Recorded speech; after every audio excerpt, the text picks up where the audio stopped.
Hello दोस्तों, आज की इस वीडियो में हम बात करने वाले हैं कि अगर आप अपने मकान में बिजली का काम करवा रहे हैं तो आपको किन बातों का ध्यान रखना है, कहाँ पे सावधानी रखनी है। कॉन्ट्रैक्टर जो होता है एक पैंट को खींचने का, अगर आप एक्स्ट्रा पैंट कहीं डलवाते हैं तो एक पैंट खींचने का आपसे कितना पैसा लेता है आपको। आप अगर कॉन्ट्रैक्टर को विथ मटेरियल बिजली का काम देते हैं तो क्या रेट लेता है, अगर उसे लेबर रेट में देते हैं तो क्या रेट लेता है। आज इस वीडियो में हम इस सभी प्रकार के टॉपिक के बारे में बात करने वाले हैं। तो चलिए वीडियो को स्टार्ट करते हैं। चैनल पर नया तो चैनल सब्सक्राइब करके वीडियो को लाइक ज़रूर करें। तो चलिए वीडियो को स्टार्ट करते हैं। देखिए, जो बिजली के काम होते हैं वो मकान में दो प्रकार के किए जाते हैं। सबसे पहला इसमें होते हैं कंसील्ड वायरिंग और दूसरा होता है केसिंग कोपिंग वायरिंग। देखिए, जो कंसील्ड वायरिंग होती है वो क्या होती है कि इसमें जो आपका पाइप दीवार के अंदर होता है और उस पाइप में जो है इलेक्ट्रिकल के वायर गए हुए होते हैं। इस प्रकार के जो आपके मकान में बिजली का काम किया जाता है इसे कंसील्ड वायरिंग बोला जाता है। और जो दूसरा प्रकार का जो जैसे कि आप यहाँ पे देख रहे हैं, ये जो काम होता है इसे केसिंग कोपिंग वायरिंग कहते हैं, जिसमें केसिंग पट्टियों का उपयोग किया जाता है और ये बाहर से दिखाई देती है। तो इस प्रकार की जो वायरिंग होती है ये होती है केसिंग कोपिंग वायरिंग।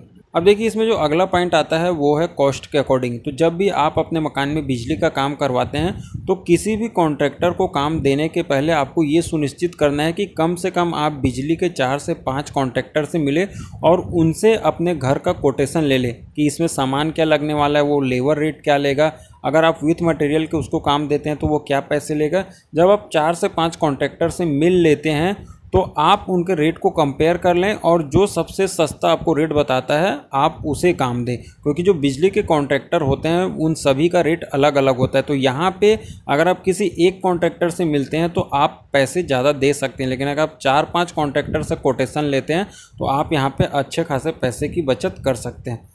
अब देखिए, इसमें जो अगला पॉइंट आता है वो है बिजली के सामान का। तो देखिए, यहाँ पे बहुत से लोगों का ये सवाल रहता है, कई लोग जो है जो कॉन्ट्रैक्टर काम करता है उससे भी सलाह लेते हैं कि उन्हें अपने घर में बिजली के सामान को कैसे लेना है या कौन से कंपनी का लेना। तो देखिए, अगर आप बिजली का सामान लेते हैं तो ज़्यादातर जो मॉड्यूलर के स्विच और सॉकेट रहते हैं इनके फैंसी आइटम में ना जाए, क्योंकि ये बहुत ही ज़्यादा महंगे होते हैं। अगर आप अपने घर में बिजली के कॉस्ट को कम करना चाहते हैं तो आपको कंपनी अच्छी से अच्छी देखनी होगी और जिसके जो स्विच और सॉकेट रहते हैं इसका कॉस्ट भी कम हो।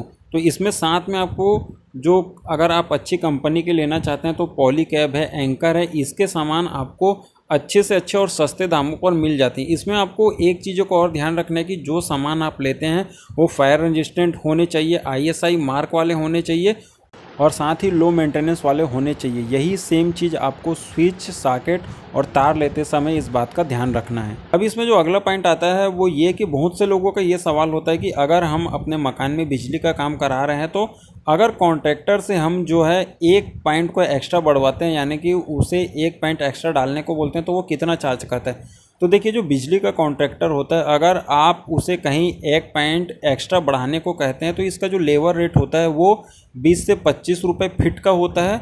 और अगर आपने उसे काम विथ मटेरियल दिया है तो ये जो रेट है वो 90 से 100 रुपये फिट का होता है। अब देखिए, इसमें हम अगली बात कर लेते हैं। अगर आप बिजली का काम करवाते हैं तो इसमें आपको सावधानी क्या रखनी होती है, क्योंकि अगर आप बिजली का काम कराने के पहले इन बातों पर ध्यान नहीं देते हैं तो आपका कॉस्ट तो बढ़ता ही है, साथ में आपके जो मकान में आपने सिविल का काम कराया होता है वो भी ख़राब होने लगता है।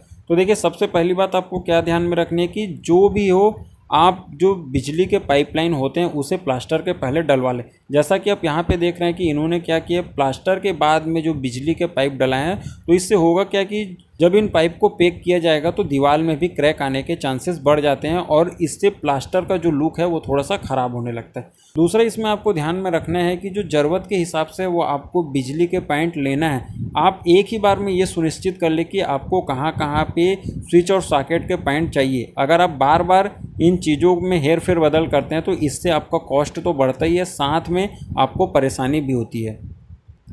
इसमें आपको अगली बात ध्यान में ये रखनी है कि जब आप ढलाई करवाते हैं तो उस समय आपको छत में अच्छी कंपनी के पाइप का उपयोग करना है। नहीं तो होता क्या है कि ढलाई के समय जब लेबर उसके ऊपर मोटार फेंकती है या चलती फिरती है तो वो पाइप बीच में से चुराने नहीं चाहिए, यानी कि टूटने नहीं चाहिए। अगर उसमें कंक्रीट चले जाता है तो बाद में जो बिजली का कॉन्ट्रैक्टर होता है उसे पॉइंट ढूंढने में थोड़ी सी मुश्किल होती है। तो आपको पाइप जो है बिजली के लिए अच्छे से अच्छे यूज़ करने हैं ढलाई के समय। अब देखिए, इसमें जो अगली सावधानियाँ आती है वो बहुत ही ज़रूरी होती है। कई लोग क्या करते हैं कि बेडरूम में जो फॉल सीलिंग का काम कराते हैं उसमें रोब लाइट का इस्तेमाल करते हैं। तो यहाँ पे आपको एक बात ये समझना होगा कि बेडरूम में ज़्यादा किसी का आना जाना नहीं होता, तो वहाँ पे आप जो है रॉब लाइट का इस्तेमाल ना करें। ये काम जो है केवल आपको, जो आपका हॉल होता है, जो बैठक रूम होता है, आपको केवल वहाँ पे यूज़ करनी है। अगर आप हर जगह फॉल सीलिंग के काम में अगर लाइट के पॉइंट को बढ़ाते हैं तो वहाँ केवल आपका कॉस्ट ही बढ़ता है। तो आप ज़्यादा से ज़्यादा ये कोशिश करें कि जो रॉब लाइट का इस्तेमाल है वो केवल फॉल सीलिंग के समय बिजली के काम में अपने हाल में ही करें, नहीं तो इससे फालतू कॉस्ट में बढ़ोतरी होती है। इसमें अगली सावधानी जो आपको ध्यान में रखनी है वो ये कि जब भी आप कॉन्ट्रैक्टर से बिजली का काम कराते हैं, आपको अर्थिंग के लिए एक पॉइंट ज़रूर डलवाना है। जब आप अपने घर में अप्लाइंसेस को यूज़ करते हैं तो उन्हें बंद करने के बाद भी उनमें अर्थिंग का पॉइंट होता है, जिससे इनके बंद होने के बाद भी आपको करंट लगने की संभावना बनी रहती है। तो अगर आप अर्थिंग का पॉइंट अपने घर में बिजली का काम करते वक्त डलवा लेते हैं तो आप इस चीज़ से बच जाते हैं।